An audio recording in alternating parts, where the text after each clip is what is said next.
Former President Trump unveiling a new tax break, this time on overtime pay. He says it will boost Americans' incentive to work. I'm also announcing that as part of our additional tax cuts, we will end all taxes on overtime. You know what that means? Think of that. Think of that. The people who work overtime are among the hardest working citizens in our country. And for too long, no one in Washington has been looking out for them. Those are the people. They really work. They're police officers, nurses, factory workers, construction workers, truck drivers, and machine operators. It's time for the working man and woman to finally catch a break. A lot of people celebrating when they hear that. I want to pull up the Trump tax policy, which is now, Todd, no tax on tips, no tax on overtime, no tax on Social Security, extend Trump tax cuts. The latest one, no tax on overtime, I imagine Kamala watching that and thinking, oh, darn, why didn't I think of that? How long till she plagiarizes? You stole my line. That whole joke. I was going to be like, hey, have you guys heard about Kamala's new, not stolen, completely original policy to not tax overtime? It's great. Here's the problem right now, and we all know it. We've talked about it a lot.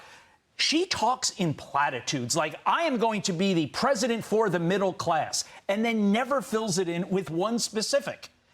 Donald Trump comes out with specific after specific as to how he's going to accomplish goals, and then Kamala steals them. It is unbelievable, but here's the problem. To the earlier point that we made in the A block here, if the mainstream media doesn't cover Trump and only fact checks Trump, this is going to get into the ether. So that's why it's incumbent on Donald Trump to drive home the message. Kamala Harris is responsible for inflation. Kamala Harris is responsible for the border. I've got plans. Put me in office. And you will pay more in Kamala Harris's America. Yes. She talks all about the corporate tax rate and capital gains. But here's Heartland Institute data, Ainsley. If she wants to undo the Trump tax cuts, and this is all based on IRS data, that means those making between $15,000 and $50,000, you'll see your taxes go up between 16 to 26%. If you make between $50,000 to $100,000, it's going to go up 15 to 17%. Those are middle-class families that will pay more. Oh, great. So we'll have to pay more, and we can barely afford groceries and to fill up our gas tanks or pay our electric bills. How can anyone afford this? We're seeing mortgages go up with the high interest rates. We're seeing rents go up. My sister's a school teacher. Her rent went up $300 a month. She can barely afford that. Family members are trying to help each other now. When we go to these diners, you interview people and they say, oh, well, I'm still working. I wanted to retire, but my kids have low-paying jobs and they can't afford groceries, so I'm giving them money now. We read all these articles about kids living at home after college now, more so than ever. But Trump, he wants, you went through everything, no taxes on overtime, Social Security checks, tips, wants to lower our corporate tax. That will keep companies here in America and that will provide jobs, higher-paying jobs. It's now 21%. He wants to lower it to 15%. Kamala wants to increase it to 28%. Everything under her costs more. We see that at the grocery store. No doubt about it. And look, Kamala Harris appears to be a big fan of Goldman Sachs. Let's watch this. What Goldman Sachs has said is that Donald Trump's plan would make the economy worse. Mine would strengthen the economy. But the Goldman Sachs CEO may not be a big fan of her talking point. Watch. So that report, which was mentioned last night in the debate, came from an independent analyst. And it's interesting, Scott. I think a lot more has been made of this than should be. What the report did is it looked at a handful of policy issues that have been put out by both sides, and it tried to model their impact on GDP growth. And the reason I say a bigger deal's been made of it is what it showed is the difference between the sets of policies that they put forward was about 0.2%. I think our clients are trying to look at what's going on from a policy perspective and make judgments. I think this blew up into something that's bigger than what it was intended to be. So will she keep using the talking point, Emily?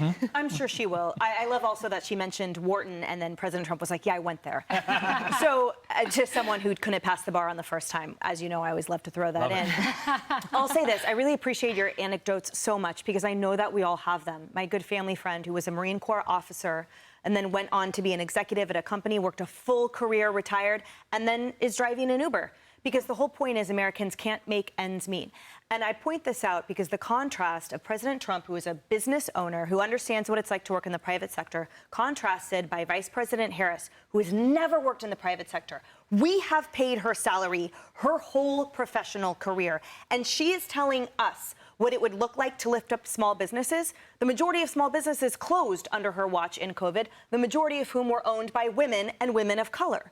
And she's telling me she knows what's good for small businesses because we closed ours too under her watch. And she says, for example, it's all about handouts, right? When she talks about lifting up others, we're going to pay this, we're going to give you this with our money, when really what lifts us up is breaking regulations. It's cutting taxes. It's not taxing capital gains like she's doing and proposing, right? So when we hear this, Americans know exactly the difference between those two candidates. And all those business owners, all those employees, everyone else, they're going to vote, again, policy, not personality. It's so important. Tara. Well, that's a good point, because the people who really have skin in the game when it comes to the economy, you know, we can't afford gas, groceries, and rent. That's a problem. But look at the entrepreneurs. Look at the VCs. Look at Silicon Valley.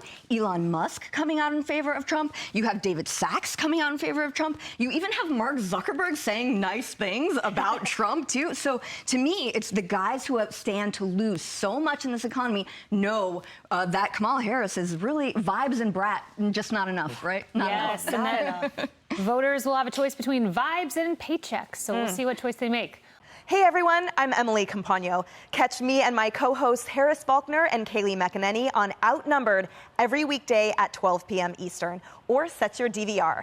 Also, don't forget to subscribe to the Fox News YouTube page for daily highlights.